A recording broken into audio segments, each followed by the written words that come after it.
Salam sejahtera, nama saya Elvin Liao. Saya memegang nomor card matrix 07 DII 20F1004 dan dalam video ini saya akan melakukan satu pembentangan yang bertajuk dasar-dasar kerajaan ke arah perpaduan negara. Jadi sebelum saya teruskan pembentangan ini, saya mau tegaskan yang video ini adalah untuk pembelajaran dan tidak ada kaitan dengan mana-mana pihak. Oke, mari kita teruskan. Tapi sebelum kita masuk lagi, kita mesti tahu dulu apa itu dasar kerajaan dan apa itu perpaduan. Jadi dasar-dasar kerajaan ini dia macam satu garis panduan atau satu panduan lah. Boleh juga kita cakap dia sebagai satu plan tindakan yang dibuat untuk mencapai satu objektif yang bermatlamat untuk kebaikan masyarakat dan juga untuk memajukan negara. Oke, dan perpaduan pula paling senang kita boleh paham dengan perpaduan ini ialah dimana bila satu masyarakat ataupun kalau dalam konteks negara, dalam satu negara ini semua rakyatnya gabung untuk menjadi satu. Itu perpaduan.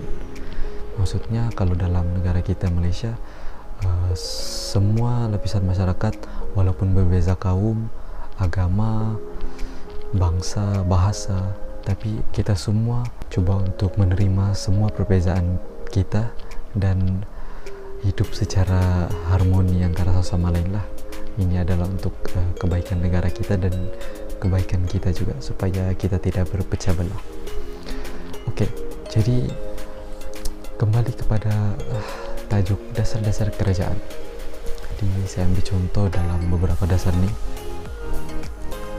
Oke, itu adalah antara contoh dasar-dasar, dan semuanya sebenarnya secara umumnya ada satu matlamat, yaitu untuk mengukuhkan perpaduan negara. Oke, jadi daripada banyak-banyak contoh tadi, saya ambil 5 contoh untuk saya huraikan. Oke, dasar yang pertama ialah dasar ekonomi baru. Oke, dasar ekonomi baru nih. Sebenarnya dasar ekonomi baru nih apa? Oke, dasar ekonomi baru nih sebenarnya lama sudah dibuat. Masa rancangan Malaysia yang kedua tahun 1971 sampailah 1975, masa time British menjajah. Memang dorang ada satu matlamat mau kasih pisah 3 kaum utama di tanah Melayu, Cina, dan India. Jadi cara dorang mau kasih pisah nih, dorang buat dimana orang Melayu dorang suruh kerja sebagai petani, orang Cina dorang suruh kerja sebagai pelombong biji timah, dan orang India jadi buruh. Jadi bila dorang sudah kasih pisah nih, memang masa tuh sifat perkauman memang jadi kuat lah, dan ada kaum-kaum yang ngerasa yang kaum lain lebih kaya, kaum lain lagi dilayan bagus, dapat kerja yang bagus begitu. Jadi bila dasarnya sebenarnya mau halang benda tuh, dan konteks di dalam dasar ini yang pertama mau kasih hilang kemiskinan untuk setiap kaum. Dan macam mana orang mau kasih hilang ialah dengan cara kasih agih ekonomi secara sama rata. Maksudnya dalam dasar ekonomi baru ini dorang akan buka peluang-peluang pekerjaan dan kasih sedia kerja-kerja tanpa mengira kaum. Maksudnya semua kaum boleh dapat dan akan dapat peluang pekerjaan yang sama rata dan gaji yang sama rata. Jadi ini memang bertujuan untuk kasih satu padu kembali kita punya 3 kaum utama di negara kita Malaysia lah, supaya kita semua dapat terasa yang kita semua sebenarnya sama rata dari segi ekonomi. Oke, seterusnya ialah dasar pendidikan negara. Jadi dasar pendidikan negara ini macam nama dia lah, berkaitan dengan pendidikan. Jadi macam sekolah, pelajaran semua. Jadi dasar ini dia mula lama sudah, dari time sebelum merdeka lagi. Dan masa itu kalau kita semua recall balik, masa itu ada sekolah dibuat berbeza-beza mengikut kaum. Ada sekolah Cina, sekolah India, dan sekolah Melayu. Jadi bila ada tiga-tiga sekolah ini, dia macam bangkitkan semangat perkauman lah. Jadi macam berpisah-pisah semua. Jadi kita semua tidak mau benda nih, sebab kita sepatutnya bersatu padu antara satu sama lain. Jadi dasar pendidikan negara nih matlamat dia untuk kasih satu padu balik semua kaum. Jadi cara dia ialah buat satu sekolah kebangsaan, dimana sekolah ini boleh mana-mana, siapa-siapa aja, tidak kira bangsa, tidak kira agama, semua boleh masuk sekolah ini. Dan dasar pendidikan negara ini objektif utama dia ialah untuk lahirkan satu bahasa perantara antara kita semua, yaitu bahasa kebangsaan kita, bahasa Melayu. Dan semua kaum diberi taraf pendidikan yang sama rata lah. Jadi memang semua ini dibuat supaya perpaduan antara semua kaum makin kuat. Jadi kita boleh lihatlah, walaupun sekarang masih ada sekolah Cina dan sekolah Tamil, tapi majority sekolah di Malaysia adalah sekolah kebangsaan. Jadi kita boleh lihat impak daripada pembinaan sekolah kebangsaan ini. Ramai rakyat Malaysia kita yang berbangsa Cina dan India boleh menggunakan bahasa Melayu dengan baik, sebabkan dasar pendidikan negara.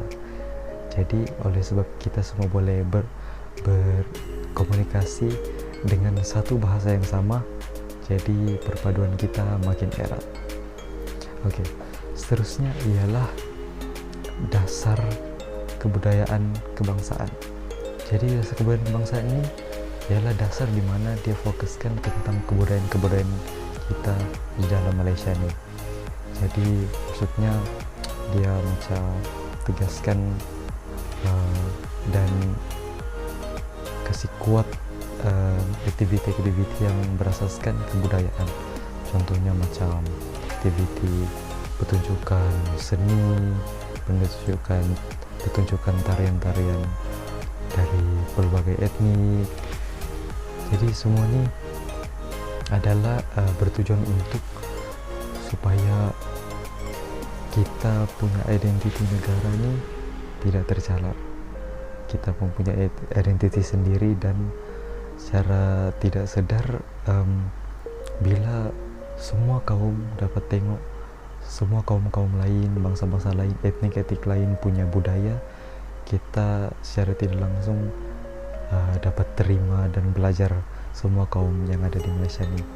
Jadi kita dapat wujudkan toleransi antara sesama lain. Oke.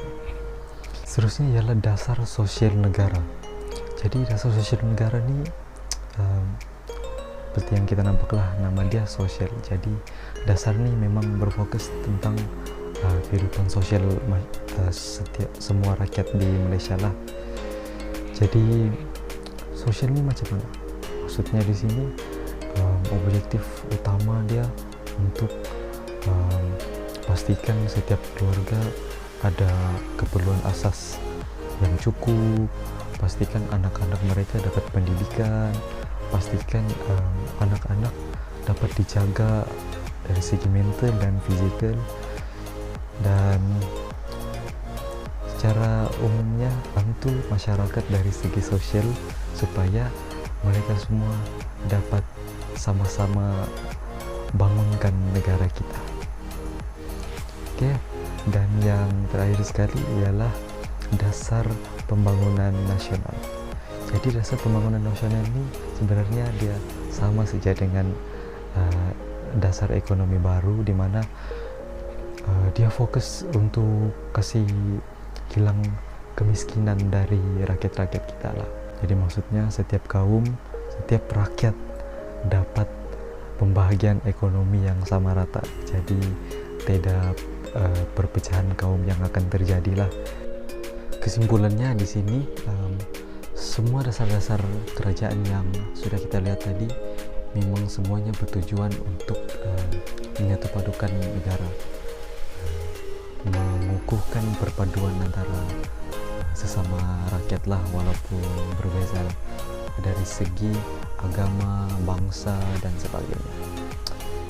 Jadi sebenarnya semua dasar-dasar ini adalah datangnya daripada hasil impak kejadian 13 Mei 1969, di mana pada ketika itu satu perpecah belahan antara kaum berlaku, dan setelah itu semua dasar-dasar ini adalah panduan supaya kita tidak lagi mengulang peristiwa ataupun tragedi 13 Mei 1969 itu. Jadi semua dasar-dasar ini adalah usaha kerajaan kita dalam mengekalkan perpaduan antara semua rakyat Malaysia, dan secara tidak langsung usaha ini dapat menyumbang kepada kemajuan negara. Itu saja daripada saya. Sekian dan terima kasih.